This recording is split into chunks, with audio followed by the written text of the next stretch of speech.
नमस्ते। आप सबका फिर से एक बार स्वागत है। आज हफ्ते का जो हमारा कार्यक्रम होता है प्रोफेसर अभय दुबे के साथ, जिसमें इस हफ्ते की जो मुख्य राजनीतिक घटनाएं होती हैं उसकी बात होती है। कभी कभी कुछ ऐसी घटनाएं भी होती हैं जो वैसे तो हेडलाइन नहीं बटोरती हैं, लेकिन लॉन्ग टर्म देश की राजनीति पे उसका प्रभाव जरूर पड़ने वाला होता है। उसी तरह का एक बयान प्रधानमंत्री मोदी जी का आया जब हैदराबाद में वो अपनी राष्ट्रीय कार्यकारिणी में संबोधित कर रहे थे। और मतलब बहुत सरप्राइजिंगली उन्होंने पसमानदा मुसलमानों के बारे में कहा, अपने मतलब अपने काडर से, अपने नेताओं से, कि भाई अब हमें इन पे ध्यान देना चाहिए और इनको ध्यान देना चाहिए। अब देखिए, एक चीज बिल्कुल क्लियर है बीजेपी के बारे में, जब ध्यान देने का मतलब वोट का ही होता है। वो कहने को सोशली अपलिफ्ट करें या कुछ करें, लेकिन वो केवल बात वोट की होती है।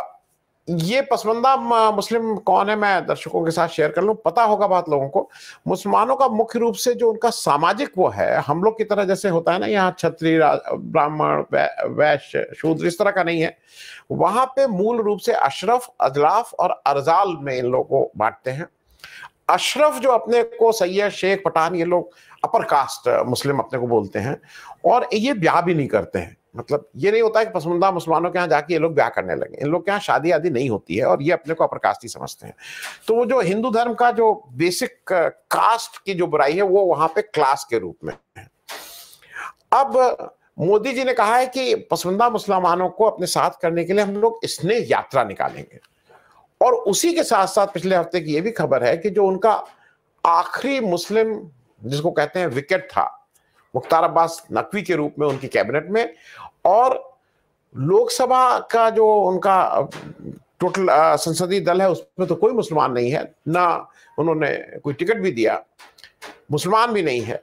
राज्यसभा में ये मुख्तार अब्बास नकवी उनके लास्ट संसदीय दल में थे, उनको भी निकाल किया। तो अब वो बिल्कुल पूर्ण रूप से स्वच्छ है। अब इस स्वच्छ उसके लिए उसने यात्रा की बात कर रहे हैं। प्रोफेसर साहब, ये मैं आपसे पहला मैं चीज ये समझना चाह रहा हूं, आपको क्या लगता है कि इससे कौन सा चुनाव का गणित जो बीजेपी या मोदी जी को लगता है कि उसको वो साध लेंगे, इसका इसका जरा पे थोड़ा प्रकाश डालिएगा। फिर हम लोग रामपुर और आजमगढ़ पे भी आएंगे, क्योंकि ये वहां की जीत से ही इसका कुछ कनेक्शन जरूर है। प्रोफेसर साहब। आनंद जी, पहली बात तो ये है कि आपने जो विषय उठाया है वो बहुत महत्वपूर्ण है। भले ही मीडिया में इसकी चर्चा कम से कम हो रही हो, तो प्रधानमंत्री ने हैदराबाद की राष्ट्रीय कार्यकारिणी में जो बात कही है वो दरअसल भारतीय जनता पार्टी की एक दूरगामी रणनीति है। इसका तुरंत आज के चुनावों के ऊपर या 2024 के चुनाव पे कोई विशेष असर पड़ेगा, मैं ऐसा नहीं मानता। और ये दूरगामी रणनीति काफी सोच समझ कर बनाई गई है, और इसके पीछे भाजपा का जो मुसलमानों से ताल्लुकात स्थापित करने का जो उनका तजुर्बा रहा है, उस तजुर्बे की भी इसमें भूमिका है। मसलन आप मुख्तार अब्बास नकवी को लीजिए। मुख्तार अब्बास नकवी सुन्नी मुसलमान नहीं, शिया मुसलमान है, और भारत के ज्यादातर मुसलमान सुन्नी मुसलमान हैं। शियाओं की उपस्थिति उसमें बहुत कम है, और जो शिया मुसलमान है वो ज्यादातर अशराफ मुसलमान है। लगभग 100% शिया ही आपको अशराफ मुसलमान मिलेंगे, यानी जो इलीट मुसलमान है, जो ऊंची जात का मुसलमान है, वो सारे के सारे शिया मिलेंगे। जितने भी पसमानदा है, पसमानदा एक फारसी शब्द है, इसका मतलब हुआ जो पीछे रह गया है। तो वो जो पसमानदा मुसलमान है वो आमतौर पर सुन्नी है। तो मुख्तार अब्बास नकवी को मंत्रिमंडल में रखने में या उनको भारतीय जनता पार्टी का एक मुस्लिम चेहरा बनाने से भाजपा को कोई लाभ नहीं होने वाला है, और इसका एक व्यवहारिक प्रमाण भी मिल चुका है। जो जब वोट पड़ते हैं तो फिर जो नकवी साहब जहां रहते हैं उत्तर प्रदेश में, उनके घर के पास का जो पोलिंग बूथ होता है वहां भाजपा को दो वोट भी नहीं मिलते। इसका सीधा मतलब है कि उनको भाजपा में बनाए रखने या उनको एक बड़ा पद दिए रहने या उन्हें मंत्रिमंडल में शामिल किए रहने से एक प्रतीकात्मक मकसद तो हल होता है, लेकिन दरअसल भाजपा की जो मुस्लिम राजनीति है उसके ऊपर कोई असर नहीं पड़ता। तो भारतीय जनता पार्टी दरअसल ऐसे मुसलमानों की तलाश में है जो कि सुन्नी पसमानदा मुसलमानों की नुमाइंदगी करते हो। अब इस वक्त देश में सुन्नी, खासतौर से उत्तर भारत के जो सुन्नी पसमानदा मुसलमान हैं, उनके सबसे बड़े नुमाइंदे कौन है? उसके सबसे बड़े नुमाइंदे हैं हमारे आपके मित्र अली अनवर अंसारी। देखिए, अली अनवर एक जमाने में पत्रकार थे। जब मैं जनसत्ता में काम करता था तो वो भी जनसत्ता के लिए काम करते थे बिहार में।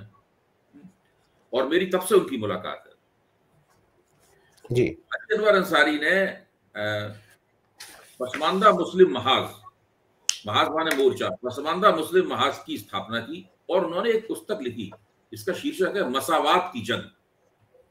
और ये पुस्तक ही पसमानदा मुसलमानों की राजनीतिक दावेदारी का सबसे बड़ा घोषणा पत्र है और बहुत अच्छी किताब है। मेरा मानना है कि हर व्यक्ति को इस पुस्तक के बारे में पढ़ना चाहिए। तो जो मुस्लिम राजनीति है पूरी की पूरी देश में, उसकी बागडोर पूरी तरीके से अशराफ मुसलमानों के हाथों में है।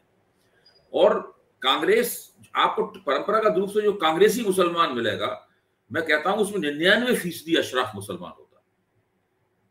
यहां तक कि भारतीय जनता पार्टी के समाजवादी पार्टी या राष्ट्रीय जनता दल जैसी पार्टियां जिन्हें मुसलमान वोट बिहार में और उत्तर प्रदेश में मिलते हैं, उनको भी अगर आप देखें तो आप पाएंगे कि उनके ज्यादातर नेता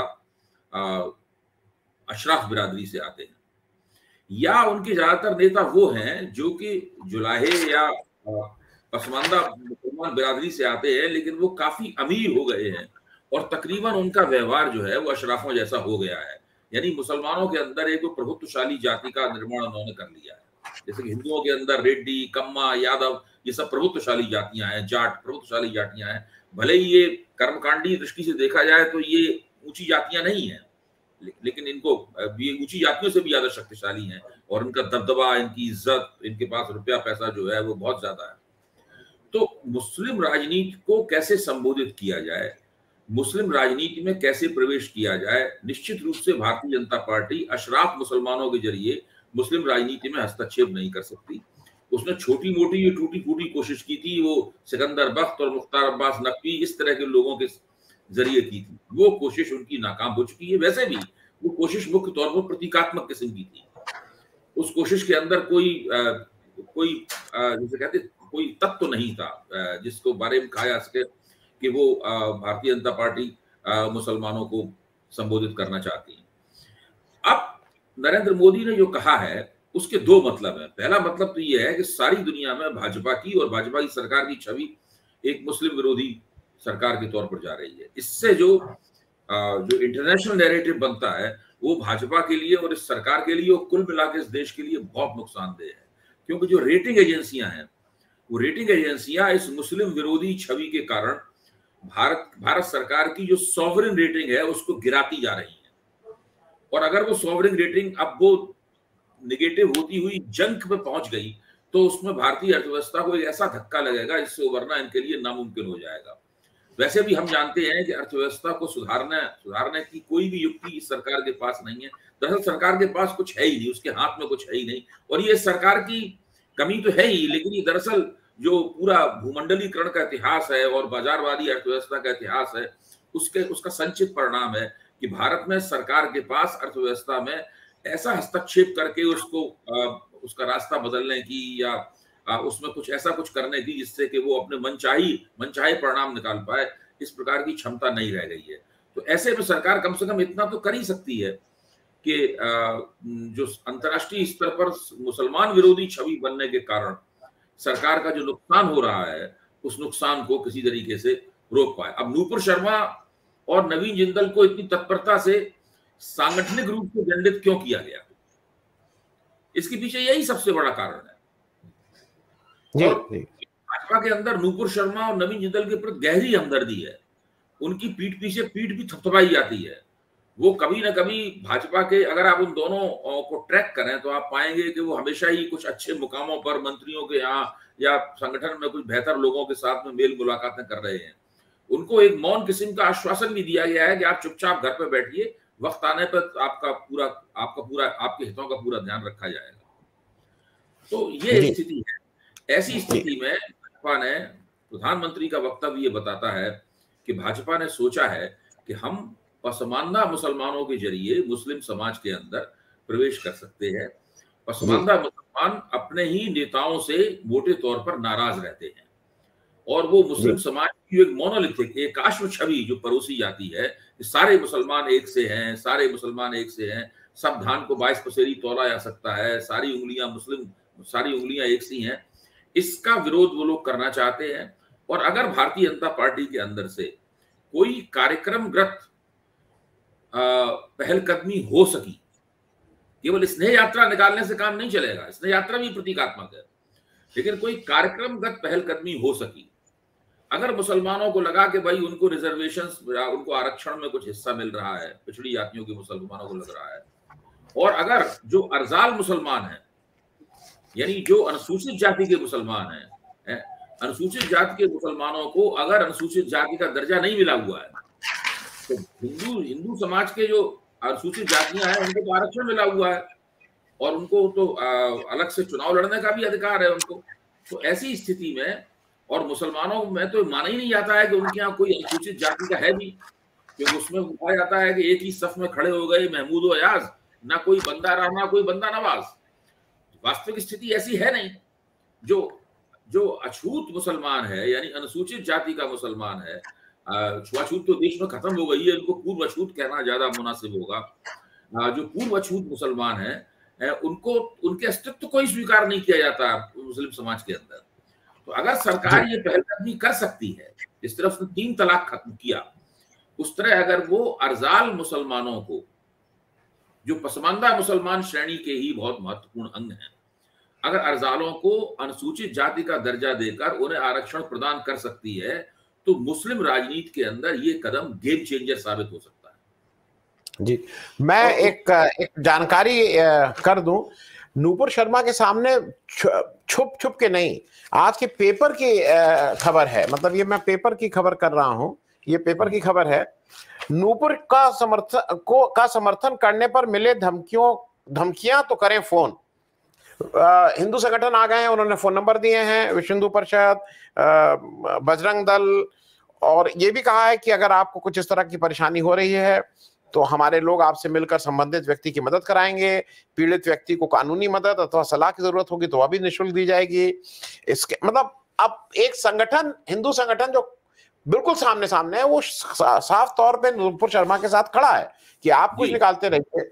मतलब ये हाथ अगर उसको कुछ कह रहा है तो ये हाथ उसको संभालने के लिए तैयार है। खैर, एक ज्यादा जो मुझे बात लगती है और जो मेरी नजर में ये, लेकिन शुद्ध कवायद ये है कि जो वोटर बेस है वो बड़ा किया जाए, और कुछ ऐसी स्टेट जहां पे ये मतलब जा नहीं पा रहे हैं बीजेपी के लोग, और मुख्य कारण यही है कि वहां पे एक ठीक ठाक नंबर में मुस्लिम वोटर हैं, ये वो कवायद भी है कि कहीं ना कहीं उसमें हम इसमें सेंध लगाएं।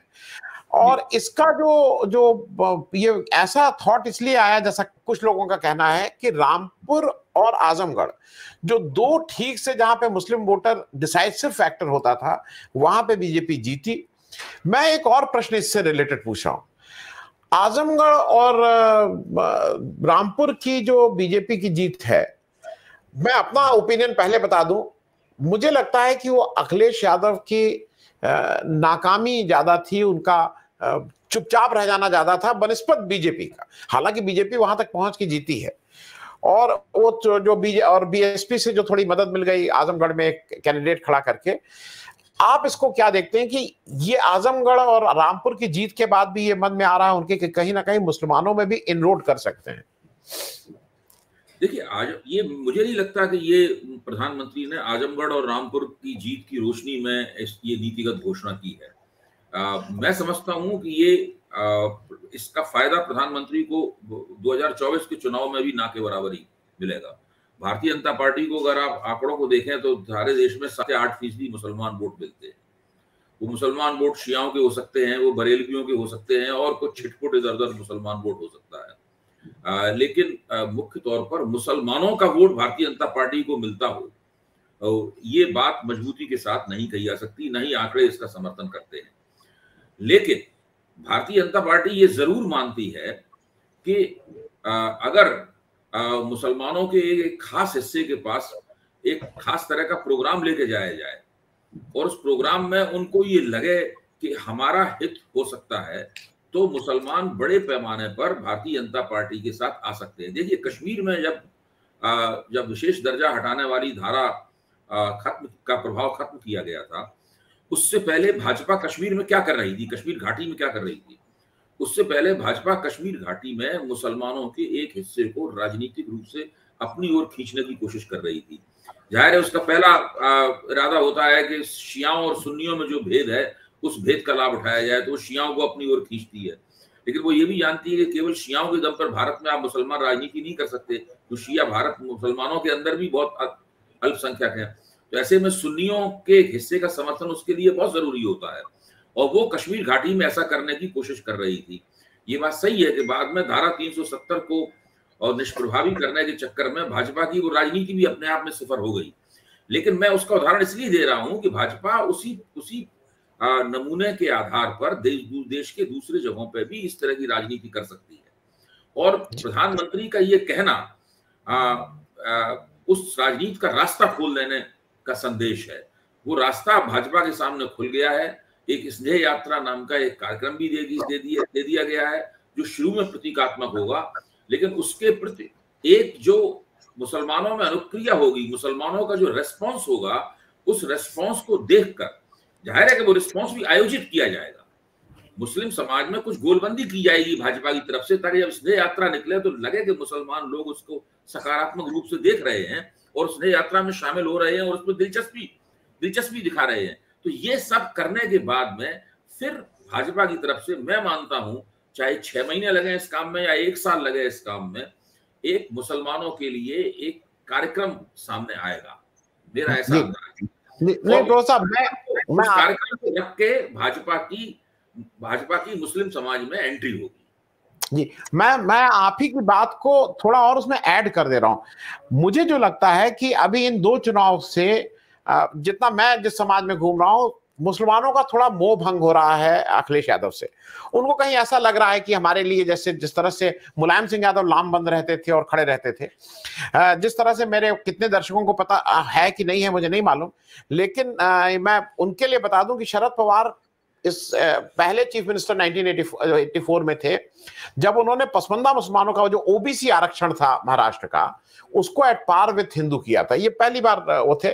तो बहुत से लोगों को ये चीजें नहीं पता है कि जिस तरह से मुलायम सिंह यादव खड़े रहते थे, उस तरह से अखिलेश को नहीं है। लोगों में ये परसेप्शन, अब कितना सही कितना गलत वो नहीं मालूम। मुस्लिम भी इस समय नहीं समझ में आ रहा है कि हम कहां जाएं। उत्तर प्रदेश के मुस्लिम की मैं बात करूं, कांग्रेस कोई विकल्प के रूप में नहीं है। बसपा, उसको लगता है कि ये तो बिल्कुल ही बीजेपी के साथ है। और इधर जो प्रेशर बनाया जा रहा है मुसलमानों के ऊपर, अगर आप कुछ भी देख लीजिए, चाहे वो बुलडोजर चलना है, चाहे हाल के दिनों में एक तरफ रोहित रंजन भी एक पत्रकार हैं, जुबैर भी एक पत्रकार हैं।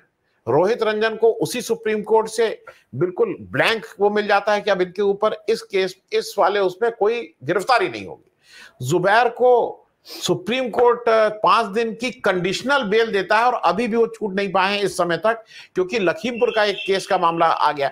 मैं कहना ये सिर्फ चाह रहा हूं कि जितनी भी बातें हो रही हैं, मुसलमानों को एक ये प्रेशराइज भी किया जा रहा है कि हमारे सिवा कुछ नहीं।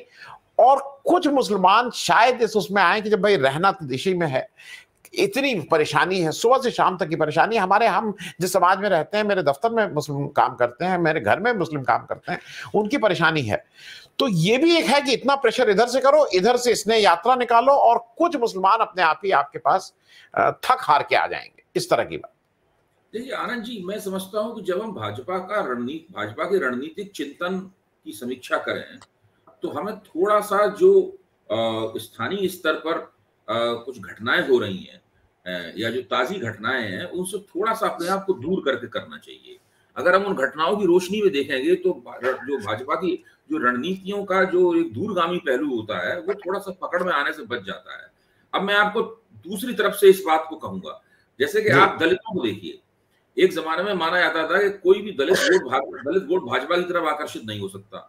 आज चुनावी आंकड़े बताते हैं कि दलित बड़े पैमाने पर भाजपा को सारे हिंदुस्तान में वोट देने लगे हैं। उत्तर प्रदेश में, बिहार में, गुजरात में, सब जगह दलित वोट देने लगे हैं। लेकिन अंबेडकरवादियों से भाजपा के संबंध बहुत खराब है।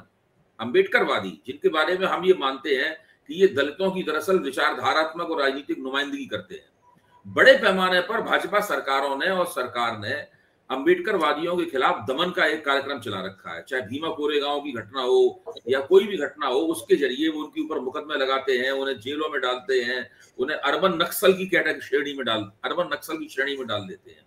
यानी अंबेडकरवादियों को, जो कि अभी तक हम लोगों की निगाह में दलितों के सबसे बड़े सामाजिक राजनीतिक विचारधारात्मक नुमाइंदे थे, उनका भाजपा सरकारें जमकर दमन कर रही हैं। इसके बावजूद भी दलितों के वोट उन्हें मिल रहे हैं। भाजपा में मुझे लगता है कि भारतीय जनता पार्टी चाहती है कि बिल्कुल इसी तरह का सीन मुसलमानों में भी बने। वो जो मुस्लिम अशराफ हैं, जो भाजपा के साथ आने के लिए तैयार नहीं है, जो स्वभाव से कांग्रेसी हैं, या वो सपाई हैं, या वो राष्ट्रीय लालू के साथ, राष्ट्रीय जनता दल के साथ हैं, उनकी पूरी तरह उपेक्षा की जानी चाहिए। जहां मौका मिले उनका दमन किया जाना चाहिए। उनके जो पत्रकार हैं या उनके जो बुद्धिजीवी हैं या जो भी हो, उनके खिलाफ मुकदमे दर्ज किए जाने चाहिए। लेकिन इसी के साथ साथ में मुसलमानों के अंदर पैठ भी बनानी चाहिए और उनके वोटों को भी अपनी ओर आकर्षित किया जाना चाहिए। और उसके लिए उन्होंने पसमानदा मुस्लिम समाज को चुना है, जिसमें अरजाल हैं और जिसकी अजलाफ हैं, अरजाल है और अजलाफ हैं। तो मैं ये कह रहा हूं मुसलमानों के खिलाफ, मुसलमानों के कुछ व्यक्तियों के खिलाफ दमनकारी कार्रवाई भी चलती रह सकती है और साथ साथ में उनको अपनी ओर खींचने की रणनीति पर अमल भी जारी रह सकता है। हमें दोनों पहलुओं को देखना पड़ेगा। वहां जो कार्रवाई चल रही है वो भी हमारे लिए संज्ञान योग्य है और यहाँ जो हो रहा है वो भी हमारे लिए संज्ञान योग्य है। जी जी। चलते चलते एक अंतिम प्रश्न, क्योंकि राष्ट्रपति का इलेक्शन वाला ये राउंड होगा, जब अगली बार हम लोग बात करेंगे तो तब तक समाप्ति की ओर होगा। अभी यशवंत जी भी आए लखनऊ, द्रौपदी मुर्मू जी भी थी।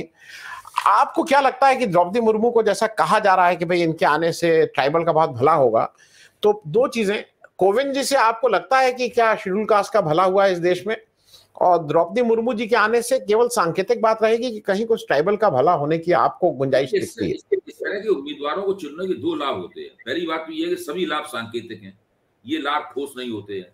जब रामनाथ कोविंद को राष्ट्रपति बनाया गया, उससे पहले से ही बड़े पैमाने पर दलित वोट और खासतौर से गैर जाटव वोट भारतीय जनता पार्टी की तरफ आकृष्ट हो चुके थे।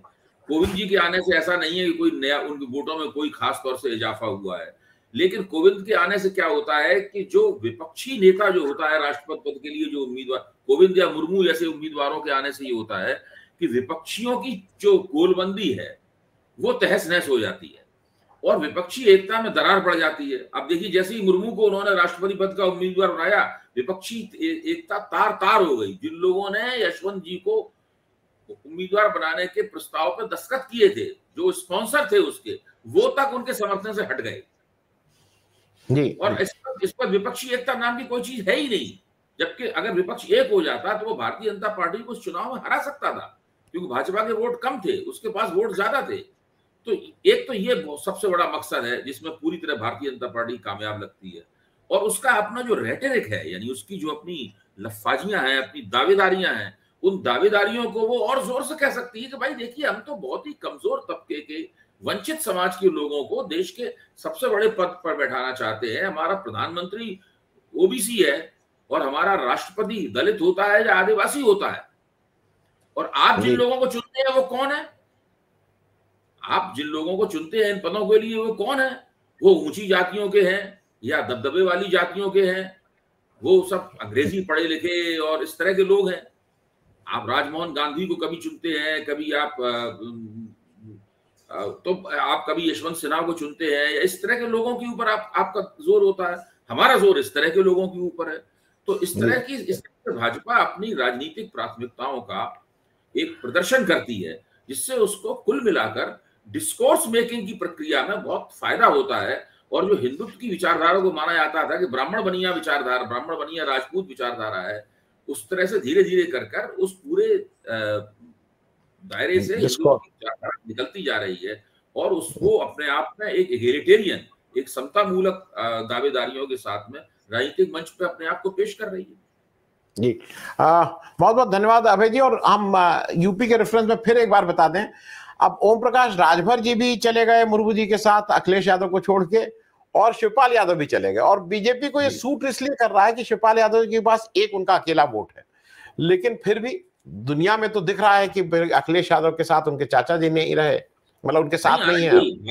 भाजपा को उत्तर प्रदेश में यादव बिरादरी में अच्छे नेताओं की तलाश है जी, प्रभावी नेताओं की तलाश है। आप सोचिए, अगर शिवपाल वास्तव में भाजपा के अंदर चले जाएं और भाजपा के पदाधिकारी हो जाएं, तो वो काफी अच्छे पैमाने पर समाजवादी पार्टी से यादव वोटों को अगर ज्यादा नहीं तो 15-20% यादव वोटों को अपनी ओर खींच सकते हैं।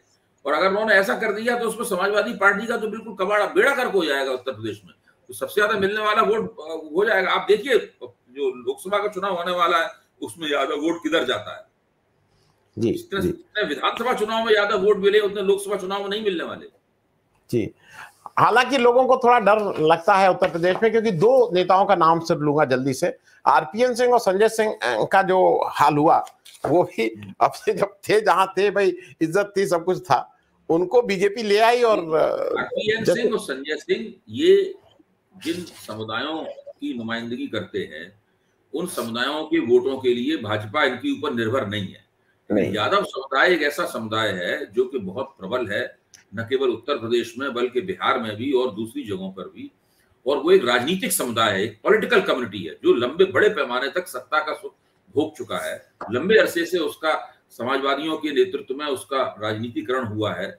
अगर यादव समुदाय को भाजपा अपनी ओर खींचना चाहती है तो उसके लिए भाजपा कोई विशिष्ट रणनीति बनाएगी और शिवपाल जैसा व्यक्ति जो है उस विशिष्ट रणनीति में एक प्रमुख भूमिका निभा सकता है।